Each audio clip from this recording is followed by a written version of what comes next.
الحمد لله الذي أنزل على عبده الكتاب ولم يجعل له عوجا. أشهد أن لا إله إلا الله وحده لا شريك له، له الملك وله الحمد وهو حي لا يموت وهو على كل شيء قدير. وأشهد أن محمدا عبده ورسوله أرسله الله بشيرا ونذيرا فأدى الأمانة ونصح الأمة وجاهد في سبيل الله حق جهاده. والصلاة والسلام على سيد الأنبياء والمرسلين سيدنا ومولانا محمد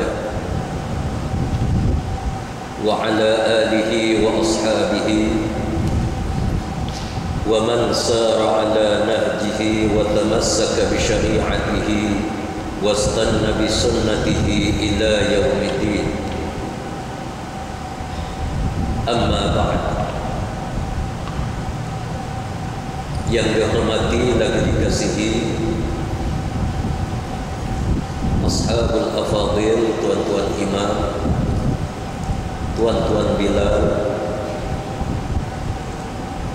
nazir dan seluruh ahli-ahli jawatan kuasa masjid,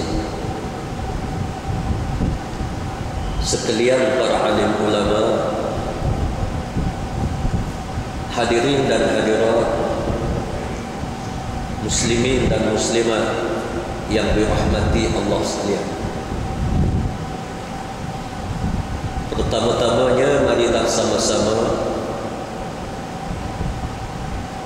kita mengucap syukur pada Allah Subhanahu wa taala kerana pada malam yang sangat mulia ini sekali lagi kita dihimpunkan oleh Allah untuk sama-sama kita mendalami ilmu-ilmu yang disebut di dalam kitab Al-Hikam yang dikarang oleh Syekh Atha'illah As-Sakandari. Pada malam ini kita akan masuk kata-kata hikmah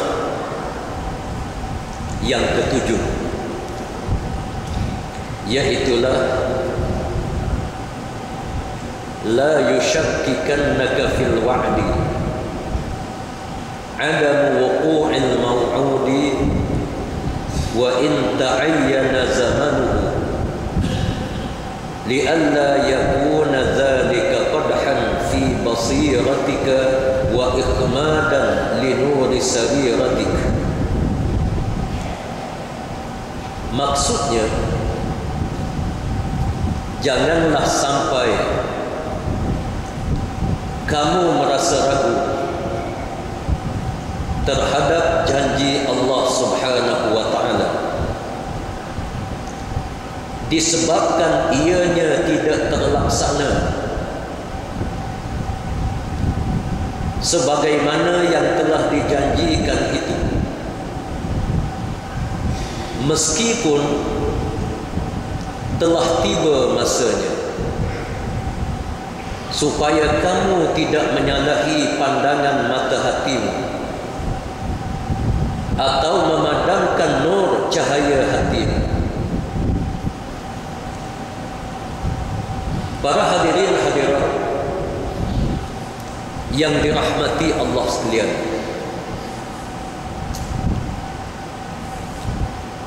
Syekh Atha'illah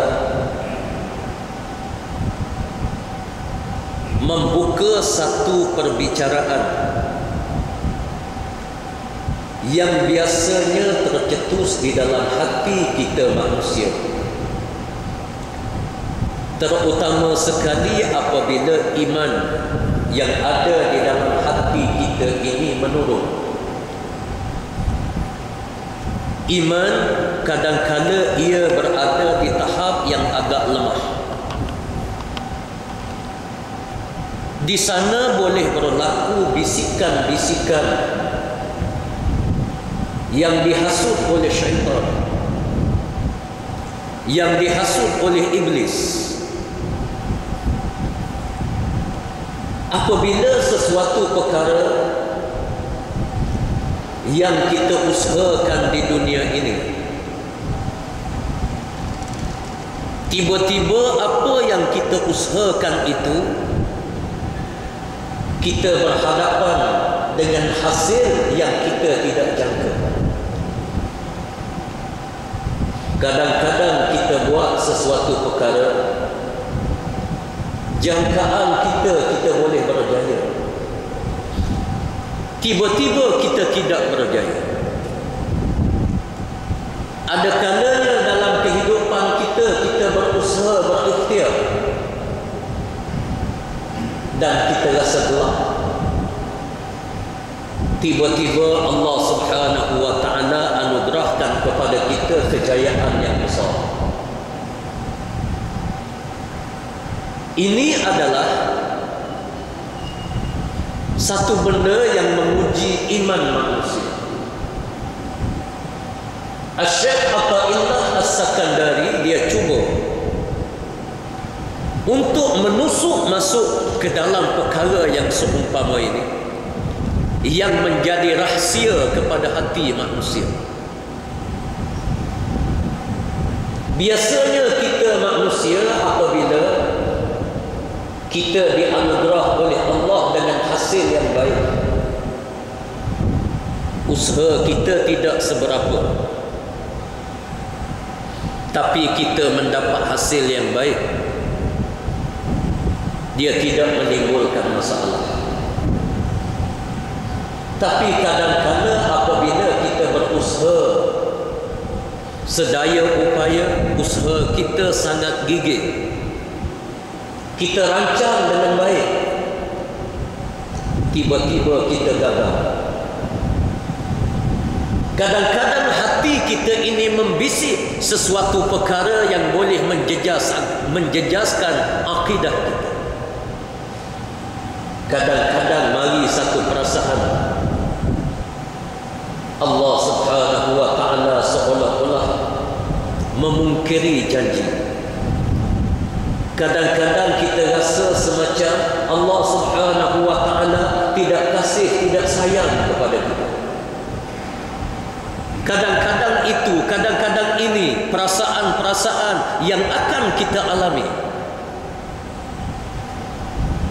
Asy-Syaikh Athaillah menyebut, la yushakkikannaka fil wa'di adamu wuqu'il maw'ud. Jangan sampai kita rasa ragu-ragu terhadap janji Allah Subhanahu wa ta'ala, kerana kadang-kadang janji daripada Allah ini ada kalanya ditangguh oleh Allah. Allah tangguh. Kita merancang untuk buat sesuatu benda, memang kita ada target, kita berniaga, kita ada target. Tahun hadapan keuntungan kita dijangka sekian. Tiba-tiba Allah tangguh. Tahun hadapan tak untung, tahun berikutnya tak untung lagi, tahun ketiga baru kita dapat keuntungan. Kita merancang untuk bina rumah tangga sebagai contoh. Kita berjanji, kita rancang bulan hadapan musim cuti sekolah kita akan kahwin. Kadang-kadang ditangguh oleh Allah Subhanahu wa ta'ala, tak jadi kahwin. Tak jadi kahwin. Bukan saja tertangguh, kadang-kadang terbatal. Terpaksa kena cari pasangan lain. Begitulah banyak dalam urusan kehidupan kita ini, kita berhadapan dengan sesuatu yang ditangguh oleh Allah Subhanahu wa taala. Banyak. Syekh Athaillah As-Sakandari dia cuba merungkaikan perkara ini. Dia cuba bawa perbincangan kepada kita supaya kita redha dengan ketetapan yang ditetap oleh Allah Subhanahu wa taala, supaya kita terimanya dengan tabah dan kita yakin kepada Allah bahawa Allah sama sekali tidak mengkhianati kita. Allah sama sekali tidak menzalimi kita. Inna Allah la yazlimun nasa syai'an walakinnan nasa anfusahum yazlimun. Allah Subhanahu wa taala sama sekali tidak menzalimi manusia, akan tetapi manusia itulah yang menzalimi diri mereka sendiri. Banyak sangat perkara dalam kehidupan kita ini yang ditangguh oleh Allah. Mengapa Allah tangguh? Itu persoalannya. Adakah Allah menangguh sesuatu perkara kerana Allah benci kepada kita? Jawabnya tidak. Cuma kadang-kadang hati kita dibisikkan oleh syaitan. Gangguan daripada syaitan. Syaitan kadang-kadang dia menghasut kita. Kita akan menyalahkan orang lain. Kadang-kadang kita bersangka buruk dengan Allah Subhanahu wa taala. Kadang-kadang kita sebut itu, kita sebut ini yang memberi gambaran kita tidak boleh menerima hakikat yang berlaku di hadapan kita. Walaupun saya faham ada perkara-perkara yang diuji oleh Allah dalam kehidupan kita ini sangat berat, sangat membebankan, saya tahu. Dan sememangnya kadang-kadang tak mampu kita nak pikul. Ujian daripada Allah di dalam kehidupan kita macam-macam diuji oleh Allah. Kadang-kadang orang yang paling dekat dengan kita mengkhianati kita. Kadang-kadang orang yang paling kita harap dia khianat kepada kita. Ini ujian daripada Allah Subhanahu wa taala. Sebab itu Syekh As-Sakandari dia sebut, jangan sampai kita rasa ragu dengan diri kita terhadap janji Allah Subhanahu wa taala, disebabkan kadang-kadang janji daripada Allah itu tidak terlaksana. Tidak terlaksana. Oleh yang demikian itu, para hadirin sekalian, kita mesti balik kepada pangkal naluri kehidupan kita di dunia. Kehidupan kita bergantung kepada Allah Subhanahu wa taala. Kita mesti redha. Dan kita mesti pegang secara akidah. Apabila Allah menguji kita, sama ada ditangguhkan nikmat ataupun dipercepatkan bala-bala petaka dalam kehidupan kita, di sana ada hikmah yang kita tak nampak. Itu asas dalam kehidupan kita. Sebab Allah tidak akan menzalimi diri kita. Allah tidak akan mengkhianati hamba-Nya. Cuma kadang-kadang Allah menguji. Memang berat ujian daripada Allah, tapi kita kena faham ini ujian daripada Allah. Allah akan ganti di sebalik daripada ujian nikmat yang besar. Allah akan bagi sesuatu di sebalik ujian. Cuma biasa kita manusia disebabkan iman kita lemah. Apabila Allah uji, maka kita nilai pada ujian itu. Selepas daripada itu Allah bagi nikmat, kita tak nilai yang nikmat. Biasa kita nampak tak susah. Kita mengeluh kerana susah. Berapa kali kita bersyukur apabila Allah anugerahkan nikmat kepada kita? Hari ini Allah anugerahkan nikmat berbagai-bagai. Nikmat kesihatan, nikmat kita boleh bernafas dengan tenang, kita boleh makan makanan yang lazat, kita ada ketenangan, kita ada macam-macam. Cuba kita tanya diri kita, hari ini berapa kali kita bersyukur pada Allah Subhanahu wa taala? Tapi kalau Allah anugerahkan kepada kita hari ini kita susah, berapa kali kita mengeluh kepada Allah? Kadang-kadang kita mengeluh lebih banyak daripada kesusahan itu. Maka kita akan nilai benda. Kita akan sebut kepada orang ramai, kita akan sebut kepada anak cucu kita kesusahan yang kita hadapi. Kita tak sebut kesenangan yang diberi oleh Allah. Bahkan berapa ramai manusia apabila diberi kesenangan oleh Allah, mereka lupa pada Allah Subhanahu wa taala. Allah bagi kepada mereka kesenangan, mereka kufur kepada Allah. Allah bagi kepada manusia kemewahan yang berbagai-bagai, mereka lupa untuk bersyukur pada Allah. Hatta ada manusia yang dia tinggal sembahyang, lupa sembahyang dengan Allah bila Allah bagi nikmat. Sebab itu Syekh Atha'illah As-Sakandari dia cuba tarik perhatian kita dalam aspek ini. Kata Syekh Atha'illah, jangan sampai kita rasa ragu-ragu dengan diri kita.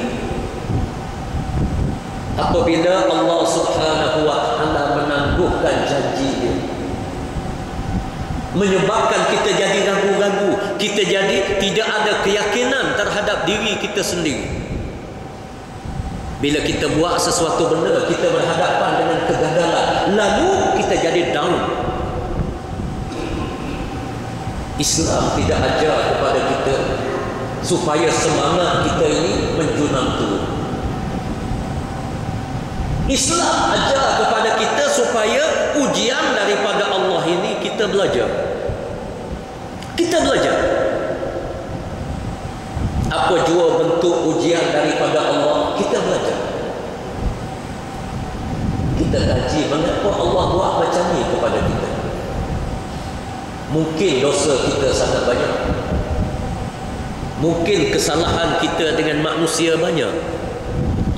Mungkin kekurangan kita dengan kekurangan ibadah kita kepada Allah sangat banyak, menyebabkan Allah menangguhkan beberapa nikmat yang biasanya diberikan kepada kita. Sebab itu Allah mengatakan innan nasa walakinnan nas anfusahum yazlimun.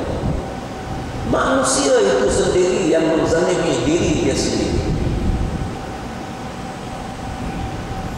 Sebab itu disebut kepada kita wa in ta'ayyana zamanuhu li alla yakuna dhalika qadhan fi basiratika wa ikmadan li nuri sariratika. Meskipun telah tiba masanya supaya tidak menyalahi pandangan mata hati kamu atau memandangkan nur cahaya hati kamu. Jangan sekali-kali apabila sesuatu yang ditangguh oleh Allah menyebabkan gerak hati kita ini boleh rusak. Kita nak buat sesuatu, dia datang daripada gerakan hati. Kita nak kahwin kerana ada perasaan dalam hati kita untuk kita buat benda yang baik. Kita nak buat sesuatu, kita nak kerja, apa jua yang kita nak buat, mari daripada gerak hati. Syekh Atha'illah dia cuba bongkarkan pergerakan hati kita yang baik. Ada pergerakan hati yang tidak baik, ini tidak dibincangkan. Ini pergerakan hati yang baik. Kita nak bina sesuatu yang baik, membina keluarga, membina usaha kita, perniagaan kita, nak bina pengajian kita, pendidikan kita, nak bina anak-anak kita, keluarga kita, benda yang baik. benda yang baik ini tidak semestinya dia berjalan dengan lancar. Ada kalanya terbantu, ada kalanya diuji oleh Allah di tengah perjalanan,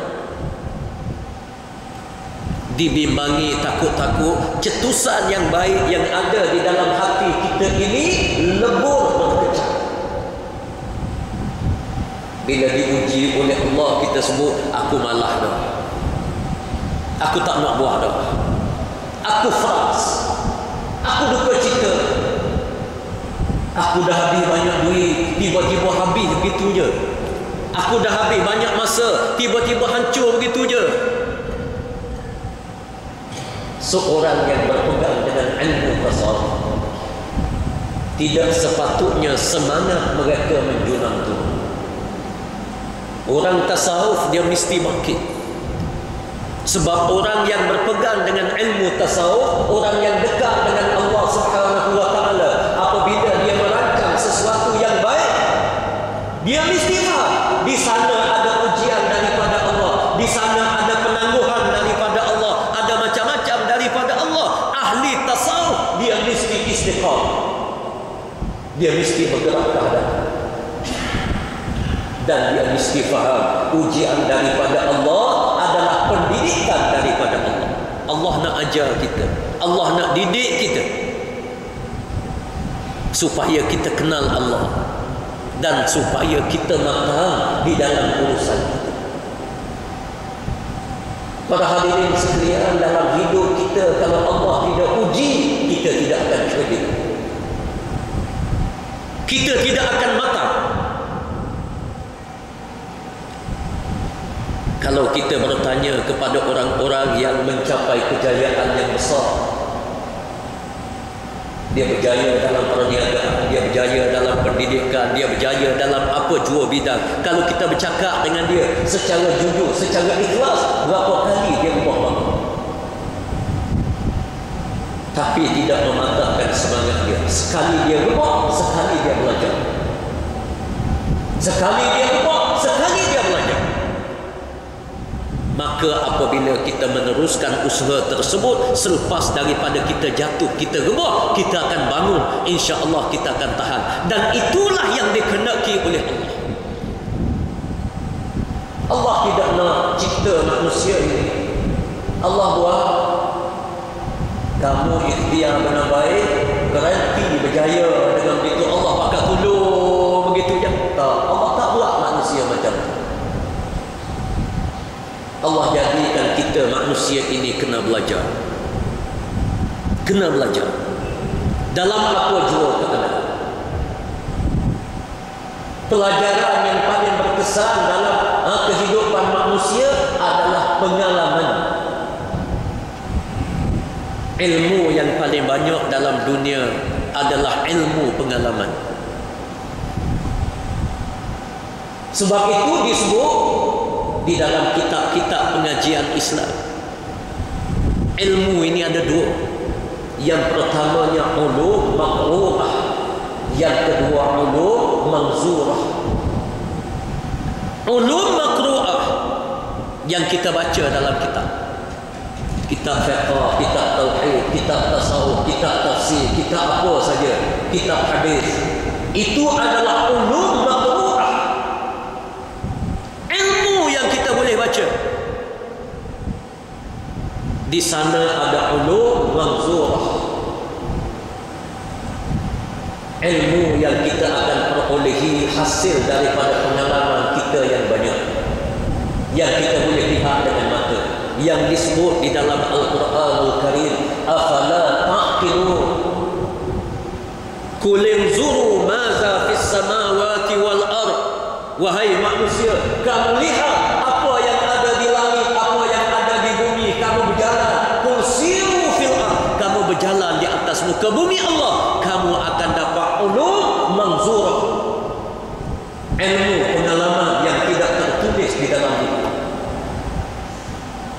Ilmu pengalaman ini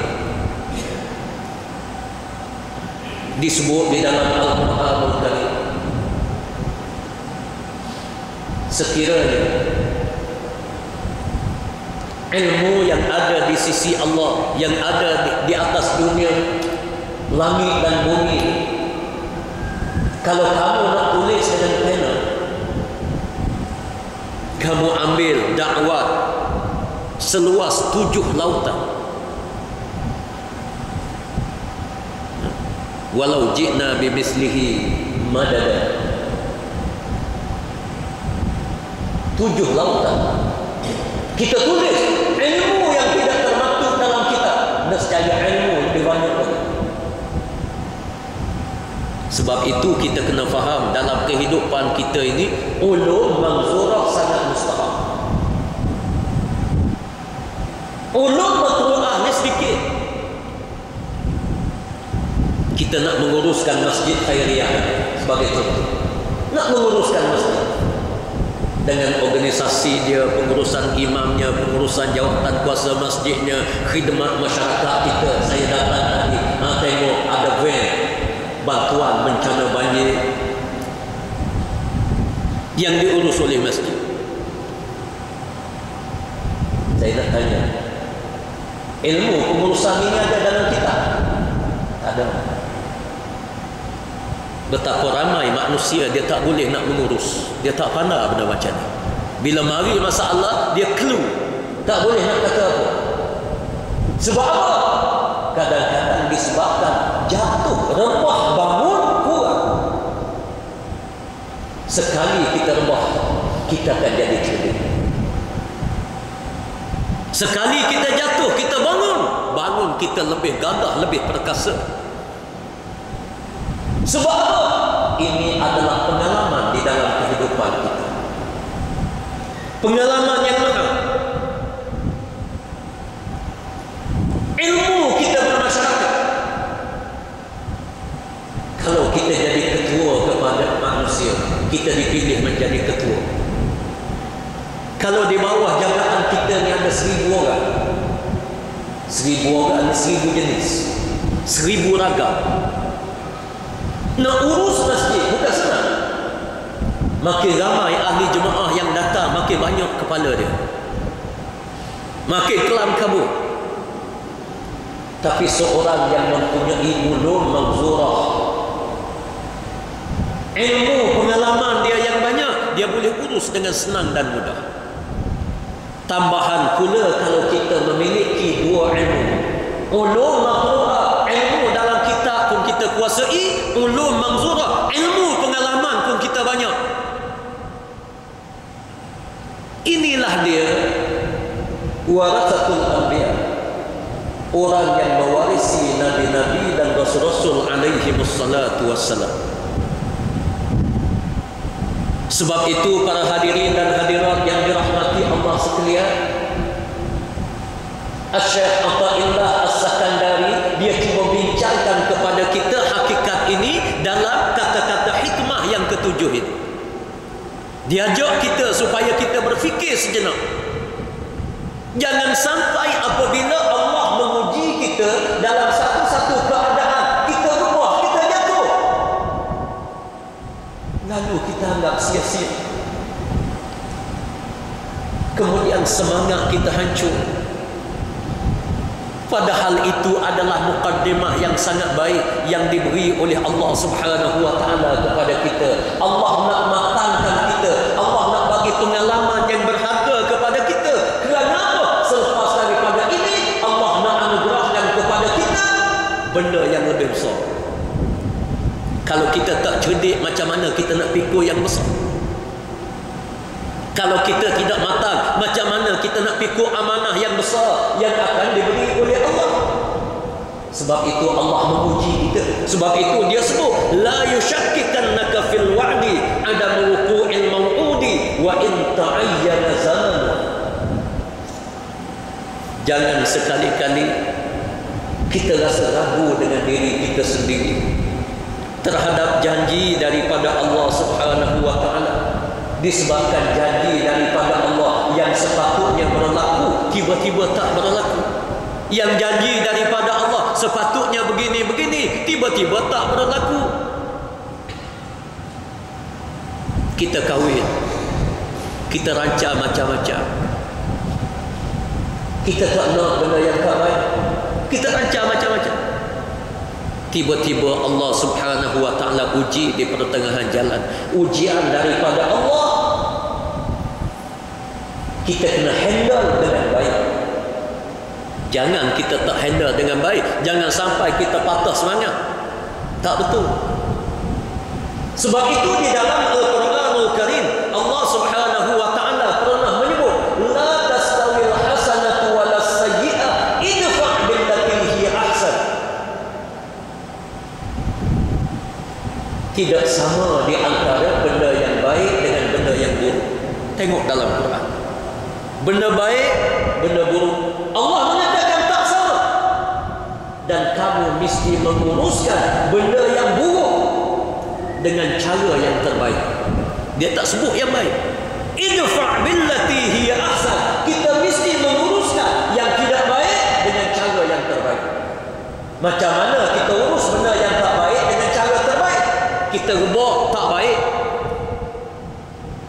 Kita diuji oleh Allah dengan susah. Kita tak nak benda ini tak baik. Tapi Allah mengatakan uruskan dengan baik. Sebab apa? Di sebalik daripada keburukan yang berlaku dalam hidup kita, dia adalah kebaikan yang besar kalau kita faham, kita sedar. Dia adalah kebaikan, tapi dia makan masa. Dia makan masa.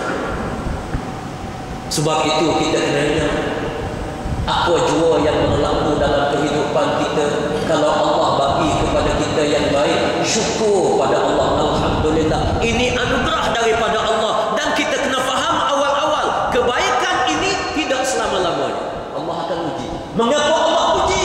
Allah nak tambah kebaikan yang banyak supaya kita lebih cerdik, lebih matang. Ini realiti hakikat di dalam kehidupan kita, supaya kita lebih matang. Sebab itu disebut idfa' billati hiya ahsan. Kita sempurnakan dengan baik. Wa ma yulqaha illa alladhina sabaru wa ma yulqaha illa dzu hazzin azim.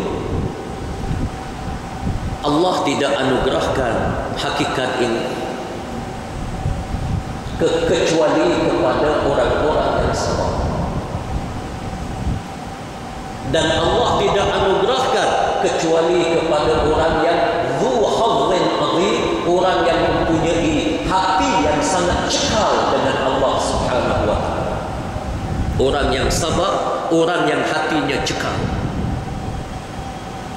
Sebab itu dalam ajaran Islam, Islam meletakkan sabar. Ada apa-apa benda, sabar. Sebab dengan sabar saja kita boleh belajar. Dan kita boleh bangkit lebih baik. Dan kita perlu hati yang cekal, dzu hazzin azim, hati yang cekal. Jangan cepat kita patah semangat. Sekali Allah uji kita patah semangat, jangan. Bina masa depan. Sebab orang tasawuf, dia tidak akan patah semangat. Kalau patah semangat, bukan tasawuf. Tasawuf adalah kumpulan yang istiqamah. Orang tasawuf adalah orang yang mengurus dunia ini dengan baik. Orang tasawuf bukan orang tinggal dunia. Kalau orang sebut tasawuf ini tinggal dunia, bukan buat tasbih saja, ini tasawuf daripada orientalis yang nak melihat umat Islam ilmu. Ahli tasawuf adalah ahli yang mempunyai hati yang sangat cekal dengan Allah Subhanahu wa ta'ala. Apabila Allah uji orang tasawuf, dia tetap bangkit, dia hati dia cekal, dia tidak kalah dengan ujian. Ini ahli tasawuf.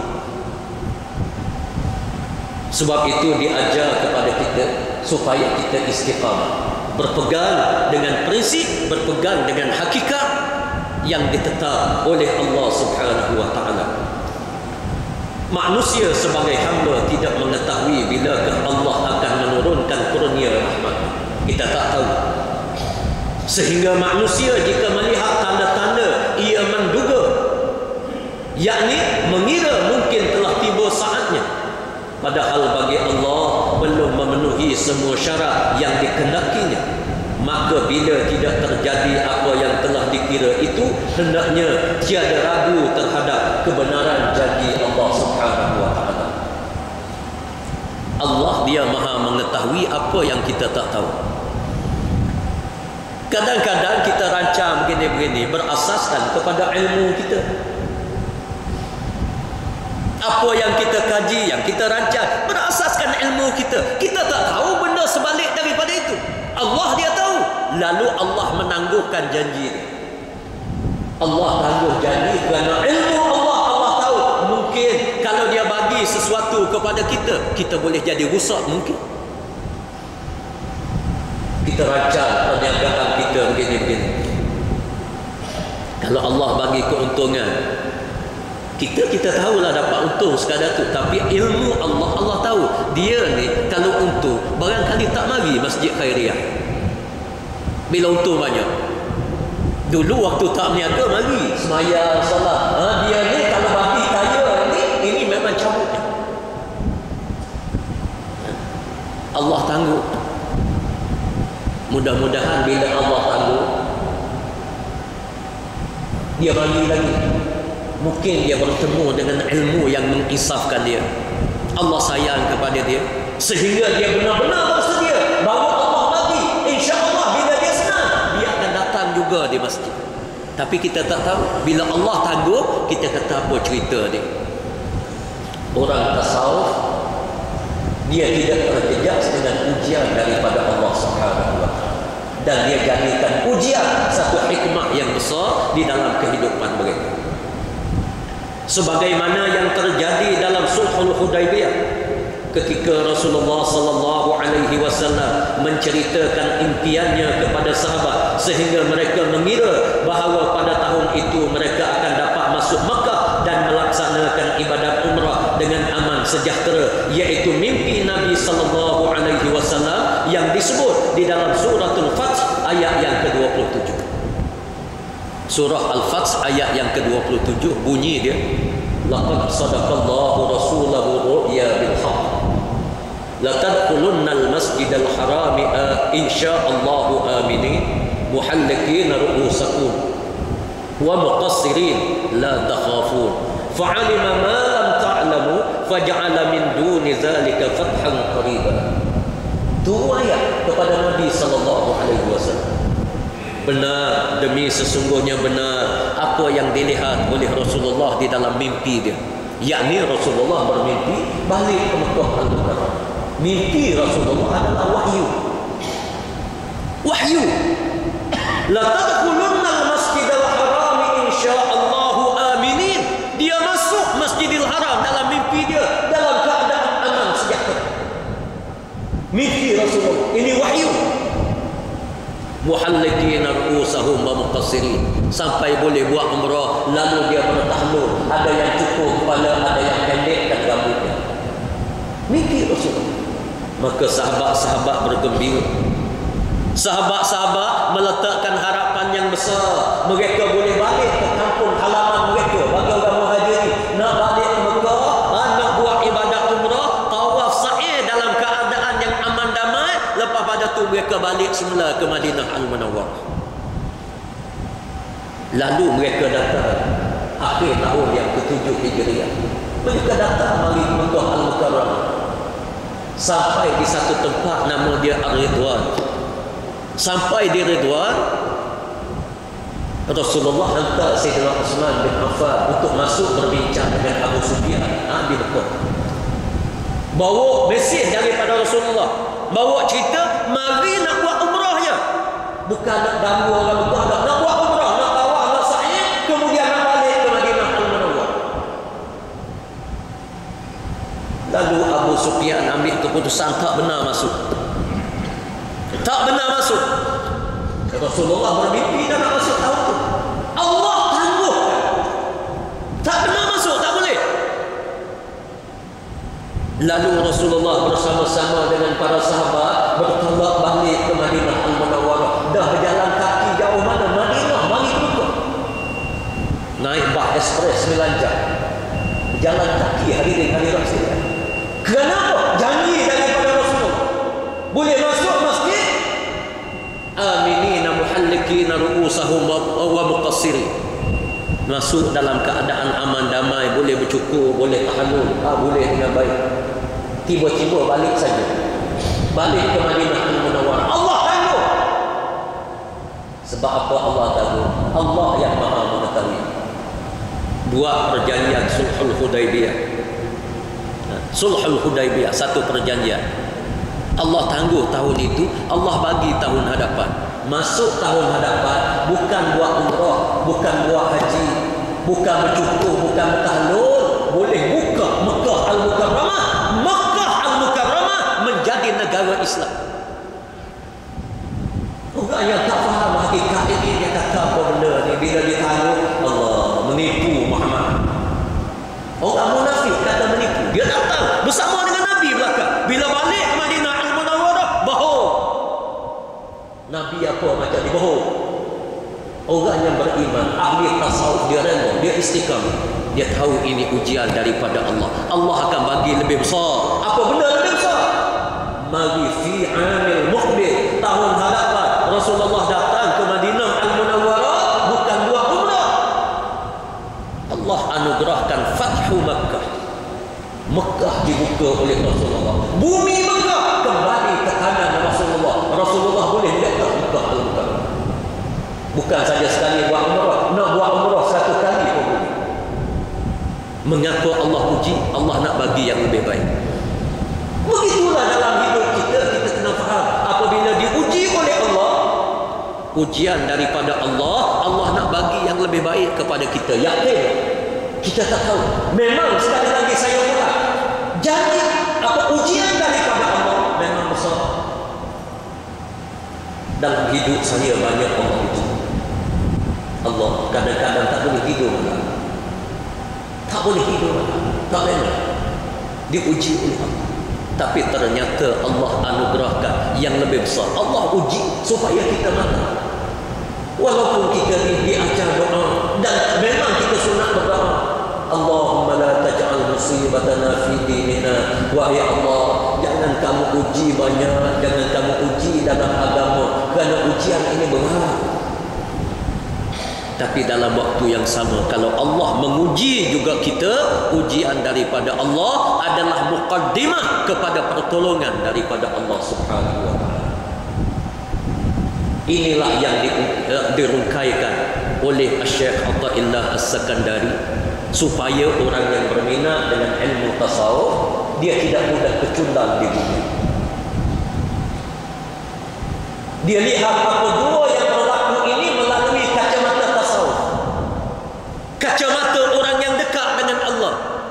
Jangan pula bila mengaji ilmu tasawuf, semangat dia paling lemah daripada orang lain. Bila mengaji tasawuf, tolak dunia, tanah kira pegang buah tasbih je, anak isteri tak tahu kok mana, nafkah apa semua sekali tak tahu kok mana. Ini bukan tasawuf ya. Ini bukan tuk wali, tuk wala. Orang Kelantan kata tuk wala. Tasawuf kita kena ingat, satu ilmu untuk melahirkan kekuatan Islam yang besar, untuk melahirkan manusia yang dekat dengan Allah Subhanahu wa taala, manusia yang tak pernah kalah dengan ujian dunia. Dan kalau dia menguasai dunia, dia seorang yang tasawuf, dia mengurus dunia dengan baik, bukan dunia urus dia dah. Dia dapat harta yang banyak. Orang tasawuf, dia akan agihkan harta dia sebagaimana yang diajar oleh Allah dalam Quran. Ini baru tasawuf. Orang tasawuf, orang yang boleh berhadapan dengan ujian duniawi. Kalau dia lari tu daripada dunia, belum tentu dia tasawuf. Dia letak diri dia tempat fakir miskin, duduk dengan begitu, belum tentu dia tasawuf. Allah tak uji dia dengan kekayaan. Kalau Allah uji, barangkali dia tak datang masjid. Orang tasawuf, apabila Allah uji dengan kesenangan dunia, dia istiqamah dengan rumah Allah, dia istiqamah dengan ibadah, dia istiqamah dengan perjuangan Islam, dengan Islam. Ini baru tasawuf. Alhamdulillah pada malam ini kita dibawa satu Al-Hikmah di dalam kita Al-Hikam, salah satu daripada kata-kata hikmah daripada Syekh Athaillah As-Sakandari. Iaitulah mengingatkan kepada kita supaya jangan sekali-kali kita berputus asa apabila Allah menangguhkan janjinya kepada kita. Kita kena faham janji daripada Allah. Kalau Allah tangguh, insya-Allah Allah gantikan dengan yang lebih baik, insya-Allah. Para hadirin hadirat muslimin dan muslimat yang dirahmati Allah sekalian, kita dah masuk waktu Isya. Mudah-mudahan insya-Allah satu kata-kata hikmah yang ketujuh ini akan memberi keinsafan kepada kita semua, insya-Allah. Para hadirin hadirat yang dirahmati Allah sekalian, seperti mana biasa pada malam ini, sekali lagi saya nak mengumumkan kutipan dana bagi pembangunan kompleks dakwah Islam kepada masyarakat bukan Islam yang saya bina dan saya diamanah untuk jadi pengerusi. Dan saya telah sebut, kalau tak silap saya lah baru ni, kita kena ambil satu perhatian yang serius dengan fenomena yang berlaku dalam negara kita, iaitu masyarakat Cina, masyarakat India yang beragama Buddha ini, mereka keluar daripada agama Buddha, dia pergi masuk Kristian, dia tak masuk Islam, masuk Kristian. Angka dia sangat besar. Di Semenanjung Malaysia 32%, tua lebih. Sabah dan Sarawak sudah menjadi majoriti Kristian. 32% daripada masyarakat Cina di Malaysia, mereka sudah beragama Kristian. Mereka tak beragama Buddha lagi. Dia tinggal. Kerana agama Buddha ini banyak pincang macam-macam, tapi dia pergi Kristian.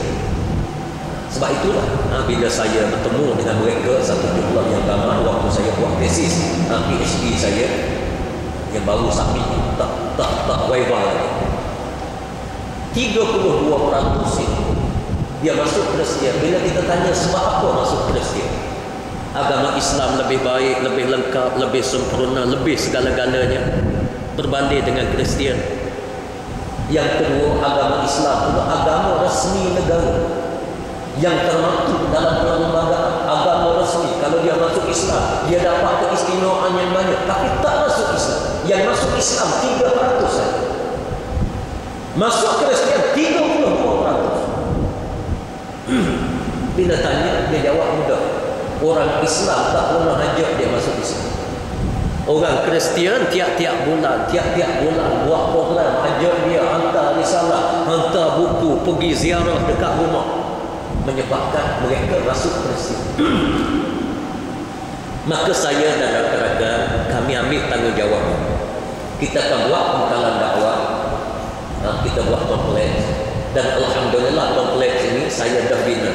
Tanah yang saya wakaf, betul lah saya ada tanah tinggi bandar. Kalau jual ini juta-juta juga. Saya wakaf 3 hektar. Dan alhamdulillah ada sikit sebanyak rezeki Allah bagi kepada saya. Saya keluarkan 1.5 juta. Saya buat bangunan sebagai mukadimah bagi menggalakkan orang lain dan campur dengan sumbangan-sumbangan daripada orang ramai. Alhamdulillah kita sudah bina 80% dan menelan belanja kurang lebih 2.3 juta kita dah habis, dan kita perlukan kurang lebih 1 juta lagi untuk menyiapkan kompleks yang besar ini. Besar, kalau saya tanya JKA dia nak paling tidak 6 juta bangunannya. Besar, sama besar dengan masjid ini, tapi 5 tingkat. Saya buat 5 tingkat yang ada lengkap dalam itu. Kelas-kelas pengajian ada 18 kelas, bilik bersorak ada 3 yang besar, kemudian bilik pengurusan ada 4, kemudian ada blok asrama yang kita akan tempatkan pelajar-pelajar. Bangunannya besar, alhamdulillah. Cuma kita belum lagi siap. Kita perlukan dana kurang lebih 1 juta lagi. Dan pada malam ini saya sentiasa pungut. Sebelum daripada ini saya tak banyak pungut, sebab saya jaga dan saya boleh kendalikan dengan keuangan sendiri di peringkat awalnya. Tapi Allah Subhanahu Wa Taala takdir, ini ujian daripada Allah sebagaimana yang kita belajar. Sampai peringkat ini saya tak mampu angkat tangan, dah kepek habis dah poket. Maka terpaksa saya lancar kutipan derma tempat mana saya pergi. Mudah-mudahan insya-Allah tugas dan tanggungjawab dakwah ini akan terlaksana dalam negara kita. Untuk maklumat, kita tidak ada satu badan dalam negara untuk menyampaikan dakwah kepada non-Muslim, China dan India. Kerajaan pun tidak ada, NGO pun tidak ada. Satu pun tidak ada dalam negara kita untuk maklum. Pergi dia jaga orang yang sudah masuk Islam. Majlis agama dia kira orang asli. Dia kira orang asli. Orang asli kita tahulah, kita pergi pagi dah masuk Islam, tengah hari bagi Palestin, dia sapu Palestin pula. Waktu saya tak luar yang dia kata, saya nak orang Cina, orang India. Kalau dia masuk Islam, insya-Allah dia stay dalam agama Islam. Tapi saya dia masuk Palestin. Tapi baru 32%. Jadi usaha kita untuk menyampaikan Islam kepada mereka adalah satu benda yang sangat-sangat dituntut dalam negara kita. Jadi sebab itu saya merayu kepada hadirin dan hadirat. Saya merayu sungguh-sungguhlah, bantulah supaya pembangunan ini siap cepat dan kerja dakwah kepada masyarakat bukan Islam ini berjalan dengan cepat insya-Allah. Jadi macam biasalah, lepas daripada solat berkantor atas jadah di belakang dan muslimat satu, muslimin satu. Atas jadah oleh pihak pengurusan masjid. Jazakumullah khairal jazak. Dan penderma saya buat macam ni. Mungkin saya nak bagi tahu sebelum daripada ni. Maksud saya mengajar tiap-tiap minggu. Saya mengajar, alhamdulillah orang yang dengar biasanya sekitar 500, mungkin lebih daripada 500 orang setiap kali selepas daripada saya mengajar. Paling tidak saya buat tahlil. InsyaAllah saya akan hadiahkan kepada semua penderma-penderma yang menderma. Dan insyaAllah amalan ini janji saya akan buat sehingga akhir hayat saya. Dan bila komplit ini siap, tingkat bawah tu masjid. Saya jangkakan insyaAllah hadirin lebih ramai lagi. Dia akan hadir dan insya-Allah saya akan terus buat sampai bila-bila. Kalau saya meninggal dunia pun saya dah tinggalkan wasiat kepada jawatan kuasa. Saya sebut yang ni jangan tinggal sampai bila-bila. Buat. Biar ada. Maknanya sahabat-sahabat bantu, kita sambil membantu, sahabat bantu keuangan, kita bantu di sudut amalan. Mudah-mudahan insya-Allah kalau boleh kita nak jumpa bukan saja di dunia, kita nak jumpa sampai dalam syurga, kita nak duduk sekali. Insya-Allah. Jadi tolong doa supaya bangunan ini diurus oleh Allah. Biar Allah urus, Allah campur tangan, Allah bagi hidayah supaya ramai orang bukan Islam ini peluk Islam. Dan walaupun untuk maklumat, walaupun belum siap setakat ini, alhamdulillah kerja yang berterabur yang saya buat tentang dakwah kepada non-Muslim ini ada hasilnya yang baik. Baru ni satu rombongan daripada kerja syarikat perkapalan ikan yang ikut ekspor ikan ni. Alhamdulillah mereka datang, dia dengar ada komplek ini untuk dakwah bukan Islam, mereka datang, mereka masuk Islam dan saya Islamkan mereka. Dan dia istiqamah sampai hari ini. Dan dia bukan jenis masuk Islam nak minta sedekah. Ada juga jenis macam ni. Bila masuk Islam ambil kad pergi duduk atas masjid dia minta sedekah. Berpuluh-puluh tahun. Ini tak boleh, tak baik. Memang kita kena bantu saudara-saudara kita masuk Islam, kita kena bantu. Tapi bila jadi budaya macam ni pun satu benda juga. Jadi yang ni alhamdulillah mereka istiqamah sampai hari ini. InsyaAllah. Ini anugerah daripada Allah Subhanahu wa taala. Jadi sekadar itu saja pada malam yang mulia ini, yang baik daripada Allah, yang tidak baik datang daripada kelemahan dan kejahilan saya sendiri. Aqul qauli hadza wa astaghfirullah li wa lakum. Wassalamualaikum warahmatullahi wabarakatuh. A'udzubillahi minasyaitonir rajim. Bismillahirrahmanirrahim. Alhamdulillahirabbil alamin wassalatu wassalamu ala sayyidil mursalin sayyidina maulana Muhammad wa ala alihi wa sahbihi ajma'in.